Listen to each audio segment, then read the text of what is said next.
Olá, bem-vindos ao meu canal no YouTube. Eu sou o professor Leonardo Saraiva, falando sobre a Constituição Federal de 88, artigo 53. Estamos estudando o Estatuto dos Congressistas. Vamos falar sobre o parágrafo 2º até o 8º.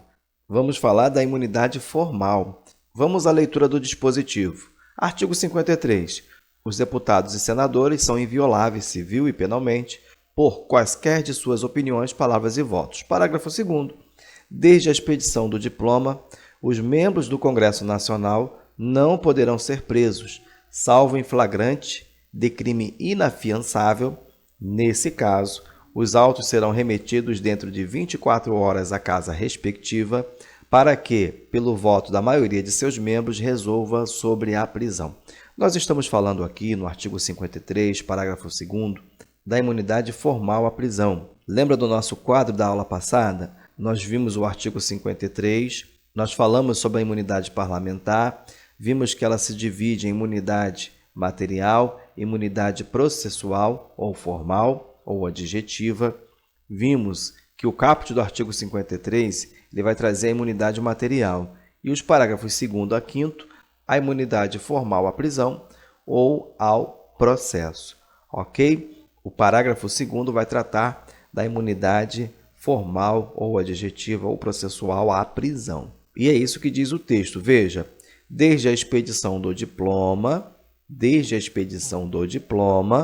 não é desde a posse, os membros do Congresso Nacional, deputados e senadores, salvo em flagrante de crime inafiançável, ou seja, não sendo o caso de flagrante de crime inafiançável, não poderão ser presos. O flagrante de crime inafiançável é a exceção à regra de não prisão.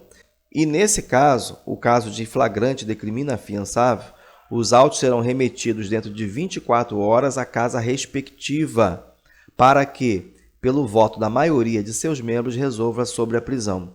Ainda assim, quando for o caso de flagrante de crime inafiançável, os autos serão remetidos à respectiva casa dentro de 24 horas.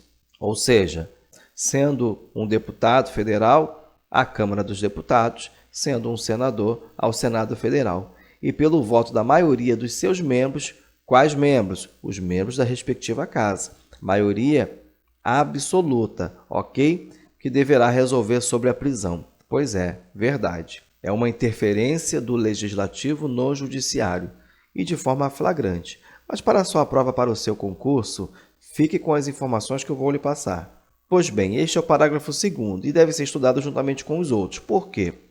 No parágrafo 3º, 4º e 5º, nós vamos ver a imunidade formal, adjetiva ou processual referente ao processo. E a leitura do parágrafo 3º diz o seguinte: recebida a denúncia contra o senador ou o deputado por crime ocorrido após a diplomação, o Supremo Tribunal Federal dará ciência à casa respectiva, que, por iniciativa de partido político nela representado e pelo voto da maioria de seus membros, poderá, até a decisão final, sustar o andamento da ação. Veja, o caso que nós vimos no parágrafo 2º é de prisão em flagrante por crime inafiançável. Aqui nós estamos tratando dos demais crimes. E nos demais crimes, como estamos estudando, a prisão não pode ser decretada desde o início. Veja como acontece então. Recebida a denúncia contra o senador ou deputado por crime ocorrido após a diplomação, lembre-se sempre da diplomação, é importante, o STF dará ciência à casa respectiva. Este é o procedimento. STF recebe a denúncia e dá ciência à respectiva casa. Se é algum deputado federal, Câmara dos Deputados. Se é algum senador, Senado Federal. Mas lembre-se do seguinte, que nós estamos falando de crime comum, e nós aprendemos na aula passada. Lembra do parágrafo 1º? Os deputados e senadores, desde a expedição do diploma, serão submetidos a julgamento perante o Supremo Tribunal Federal. E nós vimos lá no artigo 102, inciso 1º, a linha B, que diz o seguinte: compete ao Supremo Tribunal Federal processar e julgar originariamente, nas infrações penais comuns, o presidente da República, o vice-presidente, os membros do Congresso Nacional. Nós vimos que, quando é caso de crime de responsabilidade, o julgamento é pela respectiva casa. Estamos falando de crimes comuns, tá? Então, dada essa ciência à respectiva casa, por iniciativa de partido político nela representado, ou seja, com representação na respectiva casa, e pelo voto da maioria de seus membros, os membros da respectiva casa, maioria absoluta, poderá, até a decisão final, é uma faculdade, até a decisão final, sustar o andamento da ação. Novamente, uma interferência do Legislativo no Judiciário, críticas à parte, o que você precisa é entender a questão para a sua prova.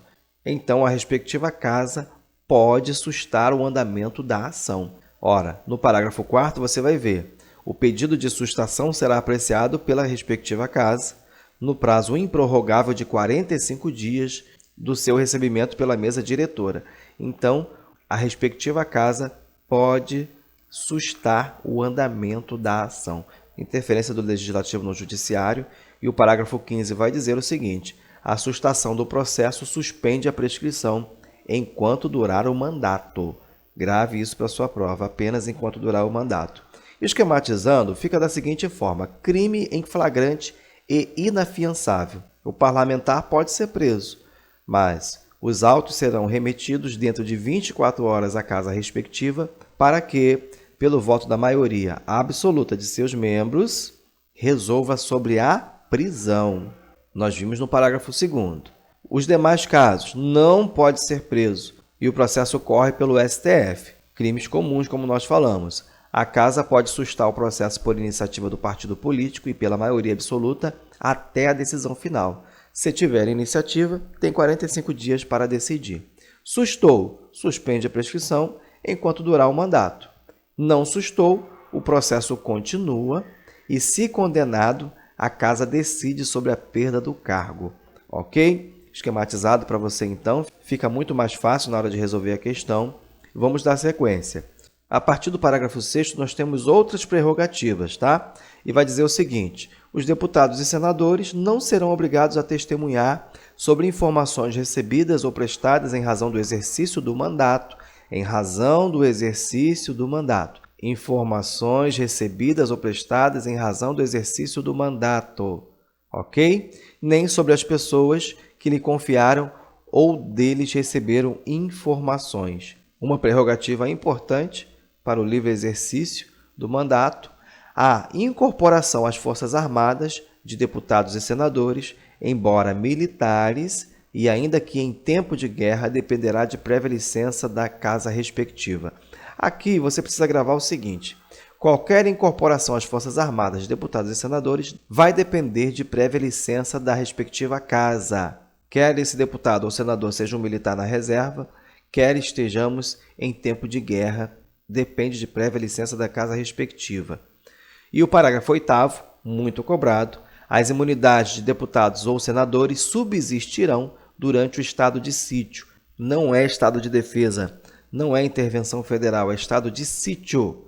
Apenas no estado de sítio, só podendo ser suspensas mediante o voto de 2/3 dos membros da casa respectiva.